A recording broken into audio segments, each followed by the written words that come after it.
Hello दोस्तों, मेरा नाम है अंश और आपका स्वागत है अंश विद आईएएस में। और ये टारगेट ये batch this batch is the target in geography. और जो हमारा ज्योग्राफी का कोर्स रहेगा था आज से वो कंटिन्यू करेंगे, डेली बाय डेली पीरियड रहेंगे। और 2024-2023 तो भी टारगेट करता है। Internal structure of the earth के आंधी संरचना बारे बात कर रहे हैं। लेक्चर नंबर हमारा 6 है, पार्ट नंबर हमारा 2 है। ये हमारे टेलीग्राम ग्रुप है, इस पर जाते आप ज्वाइन हो सकते हो। और कुछ बच्चे पूछे सर आपकी डिग्री क्या है या फिर आपकी क्वालिफिकेशन क्या रही है। तो मेरी डिग्री की बात करें तो मैं बताता हूँ, मैंने बीटेक कर रखा है। बीटेक है मेरी क्वालिफिकेशन एंड डिग्री बीटेक है। और मैंने 2014, 2015 एंड 2016 यूपीएससी एग्ज़ाम दे रखा, अपेयर हुआ हूँ इन एग्ज़ाम में। और 2016 में मैंने मेंस और इंटरव्यू दोनों ही तरह मेंस पार करा था, इंटरव्यू में फेल हो गया था। 3 बार मैंने साक्षात्कार दिए हैं और 2 बार मैं इंटरव्यू में रह चुका हूँ कुछ मार्क्स से। और जो 2025 रहेगा शायद 2025 वो मेरा लास्ट अटेम्प्ट रहेगा और वो लास्ट दूँगा। और उसमें अगर होता है तो ठीक है, नहीं होता तो फिर टीचिंग नहीं हम पढ़ाएंगे। मेरी डिग्री बीटेक है और मैंने कोचिंग यूपीएससी एस्पिरेंट को दिया हुआ है। एक्सपीरियंस की बात करें तो दे आर द 5 ईयर्स का एक्सपीरियंस रहा है मुझे पर सब्जेक्ट पढ़ाते हुए यूपीएससी एस्पिरेंट को। तो आप जान सकते हो कि मेरे को कितना कुछ आता होगा। ये वीडियो मैं मोबाइल से शूट कर रहा हूँ दीदी, मेरे पास कुछ बहुत ज़्यादा वो नहीं है, उपकरण नहीं है, तो मैं इसलिए मोबाइल से शूट कर रहा हूँ वो दिन के टाइम में। आज हम बात करने वाले वोल्केनिज्म होता क्या है। तो वोल्केनिज्म फॉर एग्जांपल वोल्केनिज्म होता क्या है। तो volcano eruption the form the another direct information. Volcano से हमें डायरेक्ट इन्फॉर्मेशन पता लगती है, जो डायरेक्ट इन्फॉर्मेशन हमें पता लगती है। और इससे हमें हेल्प होती है अर्थ के अंदर के बारे में जानने के लिए, अर्थ का जो इंटरनल पार्ट है उसके बारे में जानने के लिए। ड्यूरिंग अ वोल्केनो इरप्शन, जब वोल्केनो इरप्शन होता है तो जो हमारा मैग्मा होता है वो मोल्ट हो जाता है, मतलब पिघल जाता है। पिघलने के बाद वो धूल्स मतलब ऊपर की साइड जब वो आता है, जब प्रेशर होता है, हाई प्रेशर रहेगा किसी चीज़ में तो वो पिघल के ऊपर की साइड आएगा, मतलब अपलिफ्ट होगा, जिसे हम बोलते हैं अपलिफ्ट होगा। अपलिफ्ट होगा तो वो एक वोल्केनो मतलब जो अर्थ के अंदर जो प्रेशर क्रिएट होगा तो वो अपलिफ्ट होगा। जब प्रेशर फॉर एग्जांपल जैसे आप देखते हो कि जो सीरीज होती है, सीरीज में पानी भर के मिला के प्रेशर बनेगा तो ज़्यादा ऊपर नीचे नहीं होगी। तो वैसे ही वोल्केनो में होता है, जब वो प्रेशर नीचे से अर्थ के अंदर क्रिएट होता है तो क्रिएट द प्रेशर, तो वो अचानक से अर्थ के बाहर ही सरफेस तो तोड़ते आता है, जिसे हम बोलते हैं लावा। फॉर एग्जांपल इसे क्या बोलते हैं, लावा। और ये हमें कहाँ देखने को मिलता है, तो ये हमें मेंटल में देखने को मिलता है। जो हमारा मेंटल होता है, अपर मेंटल, उसमें हमें देखने को ये ज़्यादातर मिलता है। तो the molten out has a lava at the surface, the lava cool down from the various types of volcanoes rock. मतलब लावा के पास कूल डाउन मतलब लावा ठंडा होने के बाद हमें कितने प्रकार की अलग अलग प्रकार की रोज देखने को मिलती है। जब हम रोज वाला चैप्टर पढ़ेंगे तो उसमें बताऊंगा there are 3 types of rocks होती है, 3 प्रकार की रोज होती है। तो मैं उसमें आपको डिटेल में एक्सप्लेन करूँगा। अब यहाँ पे आप हल्का सा जान लो। वेरियस टाइप्स ऑफ रोज देखने को मिलती है। पहली हमें देखने को मिलती है इग्नियस रोज, दूसरी हमारी देखने मिलती है सेडिमेंट्री रोक, और तीसरी हमारे देखने मिलती है मेटामॉर्फिक रोक। हमें ये तीनों रोज अर्थ के जब लावा निकलता है उसमें देखने मिलती है। तो एल्बर्ट स्वेज, जो एल्बर्ट स्वेज का मॉडल था। अब आप कैसे पता लगाओ कि यार अर्थ के अंदर इतना टेम्परेचर है, ये लावा है, ये कैसे। तो एल्बर्ट स्वेज ने मॉडल दिया था नाइफ है, जो हम आगे पढ़ेंगे, नियाल एंड सियाल एंड सी मतलब मॉडल दिया था एल्बर्ट स्वेज ने। तो उन्होंने कहा था, उन्होंने अर्थ के जो रॉक्स होती है, जो चट्टानें होती है, उससे पता लगाया था। अब ये रोज जो लावा निकलता है, लावा क्या चाहे 10 साल में ठंडा हो चाहे 15 साल में ठंडा हो, जब ठंडा होने के बाद जब लैब में रिसर्च की जाती है तो हम उससे पता लगाते हैं कि हमें कुछ अर्थ के अंदर से एक्टिविटी ऐसी देखने को मिलती है जिस कारण हमें लावा और मिनरल्स के बारे में उससे हमें कुछ पता लगता है। जैसे कि Rose provided the us information about the different minerals, हम डिफरेंट अलग अलग मिनरल्स की इंफॉर्मेशन देते हैं, है ना, अलग अलग मिनरल्स की इंफॉर्मेशन हमें देखने को मिलती है। उसी के साथ साथ हमें एक होलिस्टिक टेम्परेचर के बारे में भी पता लगता है।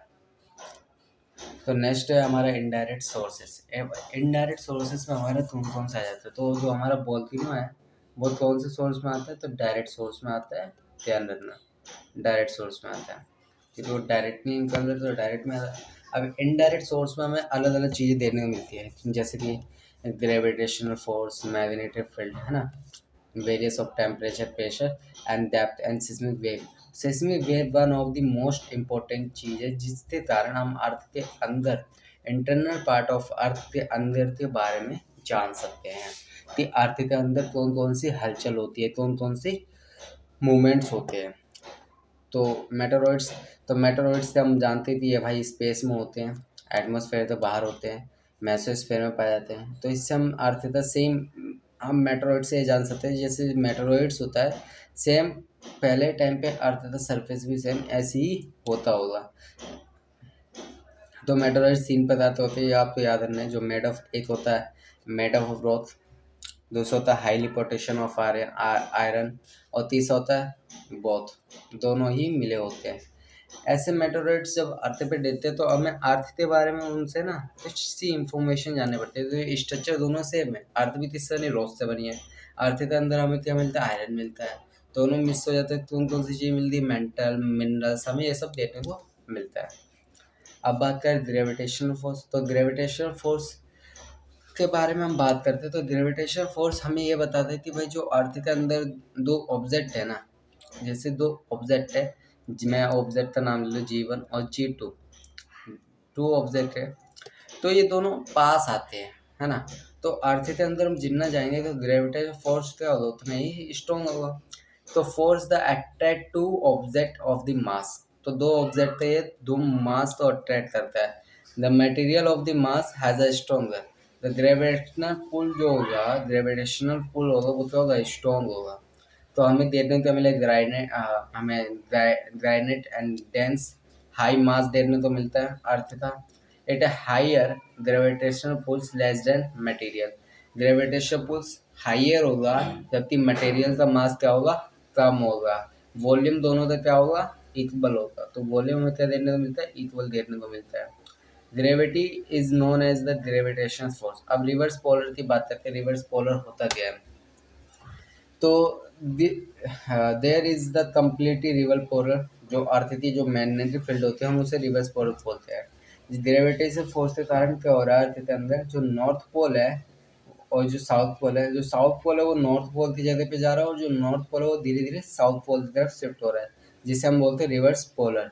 The position is the north pole the take off the south poles and south pole take the north pole की पोजिशन, जिसे हम बोलते क्या बोलते हैं, रिवर्स पोलर। या फिर यहाँ से तो ये क्वेश्चन आता नहीं है यूपीएससी में, तब भी मैं अब तो पढ़ा दे रहा हूँ ऊपरी ऊपर से।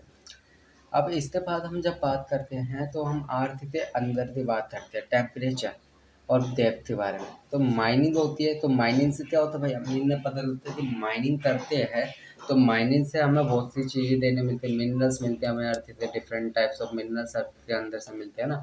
फिर हमें जो अर्थ का जो टेम्परेचर वो देखने को मिल जाता है। तो टेम्परेचर क्या होता है, चेंज हो सकता है, टेम्परेचर वेरिएंट करता है। और अगर मैं मानूँ कि अगर इस साइंटिस्ट ने बताया कि अर्थ तक नीचे जाएंगे तो 1.32 किलोमीटर टेम्परेचर हमें देखने को मिलता है। तो इसका मतलब हम तो सूर्य से कहीं ज़्यादा टेम्परेचर है। तो ये हमें टेम्परेचर से भी सही इन्फॉर्मेशन हमें प्रोवाइड नहीं हुई, ना हमें डेंसिटी से प्रोवाइड हुई, हमें प्रेशर से भी कोई भी इंफॉर्मेशन प्रोवाइड नहीं हुई। साफ सीधी बात है कि हम जितना भी अर्थ के अंदर जाएंगे, जितना भी अर्थ के अंदर जाएंगे गड्ढा करके, तो प्रेशर क्या होगा, बढ़ेगा, प्रेशर बढ़ेगा, प्रेशर क्या होगा, तो बढ़ेगा। जब प्रेशर बढ़ेगा तो अर्थ के अंदर इंक्रीजिंग द डेप्थ, डेप्थ क्या होगी, इंक्रीजिंग हो जाएगी। अब स्ट्रक्चर ऑफ द अर्थ के बारे में बात करें, white taking how the seismic waves, seismic wave the move throughout the earth, earth के अंदर क्या होता है, सिस्मिक वेव मूव कर रही होती है।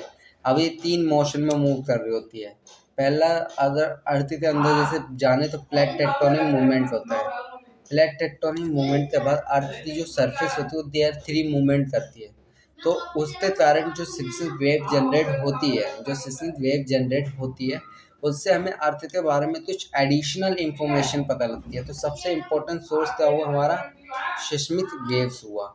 सबसे इम्पोर्टेंट सोर्स हमारा क्या हुआ, सिस्मिक वेव देखने को मिलता है अर्थ के अंदर, सबसे इम्पोर्टेंट सोर्स।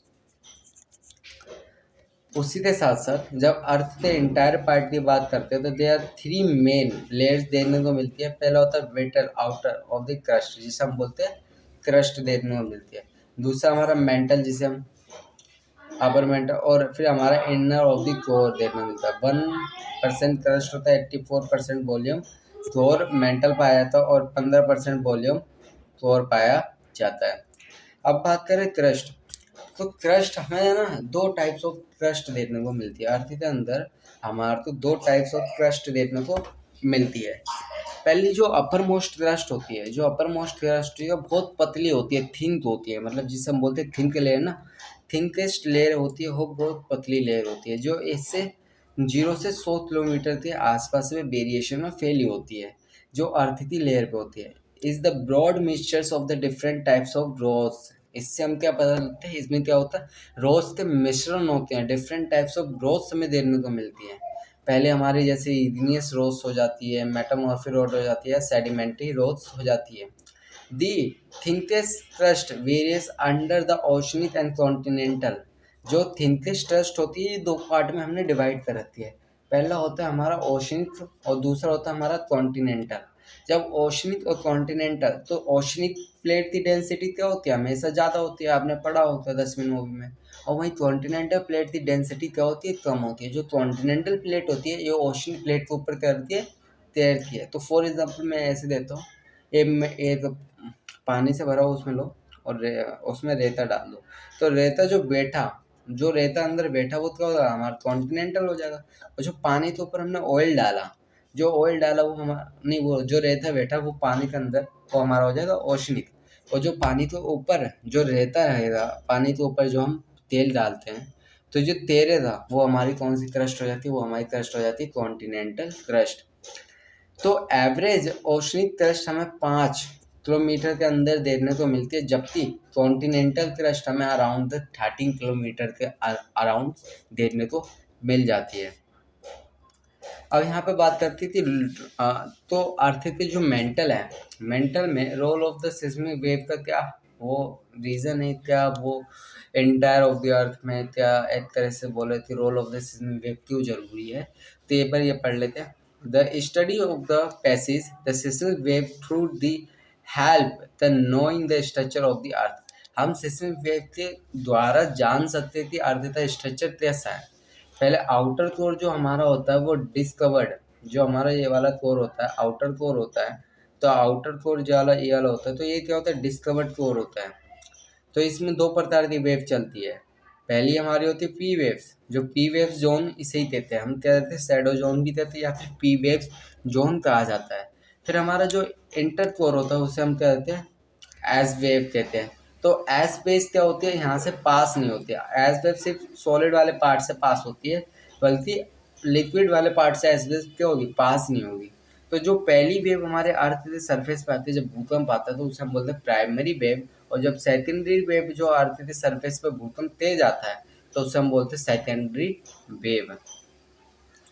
तब इससे अर्थ पे क्या प्रभाव पड़ता है, तो यूपीएससी 2017 में यहाँ से क्वेश्चन पूछा थी अर्थ पे, मतलब जो सिस्मिक वेव होती है इससे क्या अर्थ पे हमारे को क्या प्रभाव देखने को मिलता है। तो क्वेश्चन 2 क्वेश्चन देखेंगे भी आएंगे हम। तो यहाँ से हम बात करते हैं कॉन्टिनेंटल क्रस्ट और ओशनिक क्रस्ट। यहाँ से भी क्वेश्चन आ रहा था प्री में, और मोस्ट इम्पोर्टेंट यहाँ से बहुत बार पूछा, और यहाँ पे बच्चे दूर लिखा है। सब बच्चों ने क्वेश्चन गलत, बहुत से बच्चों ने क्वेश्चन गलती करा है, बहुत से ने 2 से सही करा है। हाँ, तो पहले ओशन क्रस्ट के डिफरेंस दे लेते। तो ओशनिक क्रस्ट हमारी क्या होती है, बेसाल्टिक लावल से बनी हुई क्रस्ट होती है, और इसमें कौन सा होता है, सियाल और मैग्नीशियम होता है। बल जबकि ओशन क्रस्ट होती है हमारी क्या होती है, डेंसिटी कम होती है इसकी।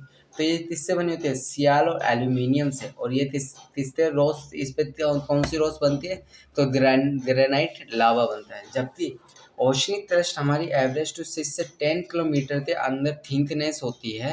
भाई हमारी कॉन्टिनेंटल क्रस्ट 35 से 40 किलोमीटर या 70 किलोमीटर के अंडर माउंटेन्स में होती है। मतलब 35 से 40 हज़ार अराउंड में मानूँ तो माउंटेन्स वाला इलाका भी पूरा जोड़ लो, जिस पे हम रहते हैं वो वाला पूरा इलाका भी जोड़ लो, तो वो एक ऐसी क्रस्ट है जिसे हम बोलते हैं oceanic crust, continental crust, sorry. तो रिलेटिव ओशनिक क्रस्ट होती है डेंजर होती है, जबकि कॉन्टिनेंटल क्रस्ट डेंजर नहीं होती है, लेस डेंजर होती है। यही डिफरेंसेस यूपीएससी ने 2016 के क्वेश्चन में पूछा था डायरेक्ट मेंस में, है ना। तो ओशनिक क्रस्ट क्या होती है, डेंजर होती है, क्योंकि हम जितना समुद्र के अंदर जाएंगे उतना क्या होगा, प्रेशर बढ़ता है, समुद्र के ऊपर से भी प्रेशर लगता है। तो जितने समुद्र के अंदर हम डेप्थ में जाएंगे तो हमारे फटने के चांसेस क्या होते हैं, ज़्यादा होते हैं। जबकि हम समुद्र के ऊपर तैर रहे हैं तो हमारे फटने के चांसेस क्या होते हैं, कम होते हैं। तो आउटर द, तो मैं मानूँ 60 से 70 किलोमीटर में टोटल इसकी परसेंटेज में क्रस्ट होती है, और जबकि कॉन्टिनेंटल में 30 से 40 में टोटल क्रस्ट देखने को मिलती है। अब ये दो क्वेश्चन है कि भाई oceanic crust old, oceanic crust younger है बल्कि कॉन्टिनेंटल क्रस्ट के अनुसार, मतलब मैं मानूँ कि ओशनिक क्रस्ट को हम यंगर क्रस्ट के रूप में जानते हैं, मतलब नवजात बच्चा यंगर, बल्कि जो हम जिस पे हम रहते हैं वो ओल्डर है। ऐसा क्यों है, ये आपके लिए एक प्रश्न है, वाई क्यों ये, वाई इसके पीछे रीज़न है जो मैंने आपको बता दिया। अब ये आपको इसके पीछे सोचना पड़ेगा कि इसके पीछे क्यों, अगर हम जिस क्रस्ट पे रह रहे हैं वो क्रस्ट हल्की होने के बावजूद वो इतनी ओल्डर क्यों है, मतलब पुरानी क्यों है, जबकि कॉन्टिनेंटल क्रस्ट क्या है, नहीं है। क्यों नहीं है, जब प्लेट टेक्टोनिक मूवमेंट्स पढ़ें तो उसमें हाँ, तो कुछ क्वेश्चन भी डिस्कस कर लेते हैं। ये हमारा 2016 का क्वेश्चन है और ये हमारा 2014 का क्वेश्चन। तो डिस्कस मतलब डिस्कस विवेचना कीजिए the internal structure of the earth. Comment मतलब इतना internal structure of the earth के बारे में हमें बताना है क्या होता है, जैसे मैंने आपको पहली वाली वीडियो बता रखा है। फिर एस वेव और P wave, shadow zones and stables of the diagrams. तो शैडो जोन्स कौन कौन से होते हैं और एस वेव पी वेव का इसमें डायग्राम्स ही बनाना है। सेकंड क्वेश्चन हमारे क्या, describe the sources provide the information about the earth entire of the earth. मतलब कौन कौन से सोर्सेज हैं जिससे हमें अर्थ के अंदर से हमें इंफॉर्मेशन प्रोवाइड होती है। Why seismology is the only method that gives complete extracted informations. तो जो सिस्मोलॉजी है वो एब्सोल्यूट इंफॉर्मेशन क्यों देती है अर्थ के अंदर से, ये पूछे तो information about the earth entire of the earth. ये दो क्वेश्चन है। तो ये क्वेश्चन तो लिखना कैसे, तो पहले आपको क्या करना है, बॉडी लिखना पड़ेगा। बॉडी में जो हमारा होता है इंट्रो, ज़्यादा से ज़्यादा 2 से 3 लाइन में, ये 2 से या 3 लाइन में होना चाहिए, 3 से 4 लाइन में होना चाहिए ज़्यादा से ज़्यादा। फिर हमारा पहला आता है हमारा इंट्रो, फिर हमारा आता है बॉडी पार्ट, फिर हमारा कौन सा आता है बॉडी। यहाँ पे मैंने बॉडी गलती से लिख दिया, तो यहाँ पे क्या आ रहा है, इंट्रो आ जाएगा, यहाँ पे इंट्रो आएगा, इंट्रोडक्शन। फिर हमारा बॉडी, तो बॉडी में आपको डिफाइन करना है भाई क्यों होता है, इंटरनल स्ट्रक्चर क्या है, फिर उसके सिस्मिक वेव का रोल क्या है, फिर डायग्राम्स बनाना है, फिर जो कंक्लूजन जो निष्कर्ष होता है वो निकला वो लिख देना है। इससे आपका आंसर क्या होता है, कंप्लीट हो जाता है। अब बात करें मेंटल की, तो मेंटल तो हमने 2 पार्ट में डिवाइड कर रहा था, अपर मेंटल और लोअर मेंटल। तो partition is the entire of the earth behind is called the mental, the extend the depth 29 kilometre is the layer, the mental is the rich gross the Oval. Mental क्या होता है, rich होता है, जिसे हम क्या बोलते हैं, एनास्टोस्फेयर भी कहते हैं या फिर मेसोस्फेयर भी, सॉलिड स्टेज में भी कहते हैं। अब हम बात करते हैं कोर की। तो कोर क्या होता है, कोर तो 2900 किलोमीटर से 6070 किलोमीटर के आसपास फैला हुआ है। तो डिवाइडेड इंटू 2 लेयर्स में है, आउटर कोर इनर कोर के बारे में बात करें। जो आउटर कोर होता है ये लिक्विड फॉर्म में होता है और इनर कोर क्या होता है, सॉलिड फॉर्म में होता है।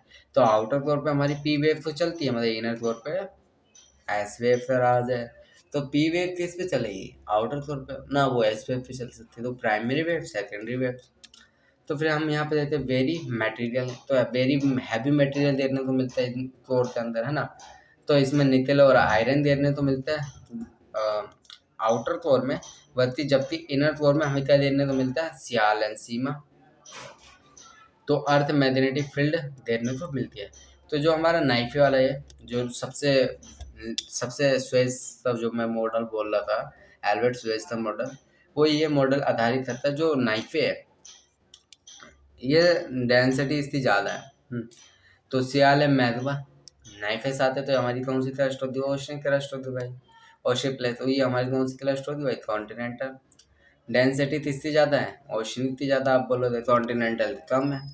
जब कॉन्टिनेंटल की कम डेंसिटी है तो एक कॉन्टिनेंटल की जब कम डेंसिटी है तो माउंटेन फॉर्मेशन होगा। तो जब ओशन प्लेट है, जब ओशन प्लेट क्या बनाएगी, अब में से लावा बनाएगी, लावा बनाएगी है ना, पिघल पिघल कर फुट फुट कर बाहर आएगा, लावा बनेगा। और जबकि कॉन्टिनेंटल प्लेट क्या बनाएगी भाई, बेसाल्ट बनाएगी। क्या बनाएगी, बेसाल्ट बनाएगी। और इसी साथ हमारी जो हमारी जो आईएएस की संस्था है, अंशविद आईएएस, आप तो 24 आवर्स सपोर्ट देने का काम करती है। आप हमारे काउंसलर से ही बात कर सकते हो और आप सबसे बात कर सकते हो। और ये मेरा पर्सनल नंबर है, आप थोड़ा गाइडेंस चाहिए तो 120 22 तो दोबारा से लिख देता हूँ,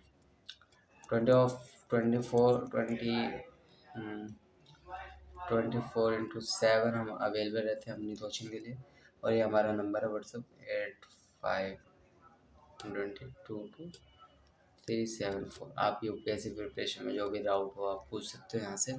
और इसी साथ साथ हमारी एक फिर अनाउंसमेंट भी है आप लोगों के लिए कि जो हमारा नेक्स्ट मंडे आएगा या फिर 1 मई आएगा, तो 1 मई से क्या होगा ना कि आपका जो सिलेबस है बहुत वास्ट है। और आप तैयारी किस तरह करें, 2024 से एग्ज़ाम थी ना, और 2024 से एग्ज़ाम की सिर्फ 1 साल बचे और 1 साल से कम समय बचा है। तो जो हमारे मंडे से 2 कोर्सेज लॉन्च होंगे, एक तो सिलेबस एनालिसिस हम पूरा करवाएंगे डिटेल, और इसी साथ साथ हम क्या करवाएंगे, पॉलिटी, और जो हमारा पॉलिटिकल साइंस हमारा सब्जेक्ट है, और दूसरा हमारा जीएस पेपर 2 और जीएस पेपर 1 का हमारा जो सोशल इशूज़ का सब्जेक्ट है उसको कवर करेंगे। और हमारी क्या होगी, डेली वीडियो आएगी कंटिन्यूसली, क्योंकि मेरे कुछ फिजिकल इश्यूज हो रहे थे बॉडी में, जिस कारण मैं हॉस्पिटल में था या फिर मैं बीमार था, आप ये कह सकते हो, जिस कारण मैं वीडियो नहीं डाल रहा था पिछले 1 महीने से। अब डेली टू डे वीडियो आएगी, तो आपको टेंशन लेने की जरूरत नहीं। और हाँ, ध्यान से आप हमारे टेलीग्राम ग्रुप से ज़रूर जुड़ जाना, टेलीग्राम ग्रुप से तो ज़रूर जुड़ जाना।